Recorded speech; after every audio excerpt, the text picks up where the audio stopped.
నమస్తే రాంబాబు అన్న, బాగున్నారా? మీతో ఒక్క 2 నిమిషాలు మాట్లాడాలన్నా, ప్లీజ్ అన్న, రిక్వెస్ట్. మీరు అనుకున్నట్టు వైసీపీ నెక్స్ట్ గవర్నమెంట్ చాలా ఈజీగా రాదన్న, చాలా కష్టపడాలి.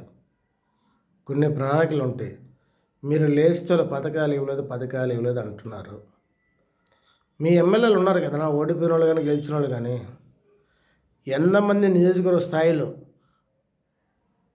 అన్నా, నియోజకవర్గ స్థాయిలో ఎంతమంది ఉన్నారు తెలుసా? గ్రౌండ్ వర్క్లో అన్నయ్య ఎంతమంది ఉన్నారు చెప్పు అన్నయ్య. జగన్ ఇప్పుడు కూడా మోసం చేయొద్దు అన్నయ్య. ధైర్యం ఉంటే నేను వస్తా, మీతో మాట్లాడతా.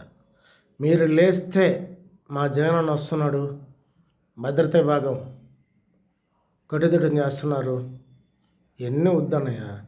ప్రజల్లో మీకు మాస్ ఫాలోయింగ్ ఉందో వాస్తవే, కానీ ఓట్లు రావాలంటే చాలా కష్టపడాలన్నయ్య. సభలకు వచ్చిన వాళ్ళందరూ ఓట్లు వేస్తారంటే అది అబద్ధం అన్నయ్య. వెంకయ్య నాయుడికి భయంకరంగా వచ్చారు, అద్వానికి భయంకరంగా వచ్చారు, ఓట్లు వేసారా? మోడీకి ఎంతోమంది వస్తారు, మోడీని చూసి ఓట్లు వేసేది చాలా తక్కువ మంది అన్నయ్య. మోడీని చూసి వచ్చిన వాళ్ళందరూ ఓట్లు వేసే బీజేపీ, టీడీపీ, జనసేన ఎందుకు కలిసి ఉంటాయన్నయ్య? చెప్పన్నయ్య.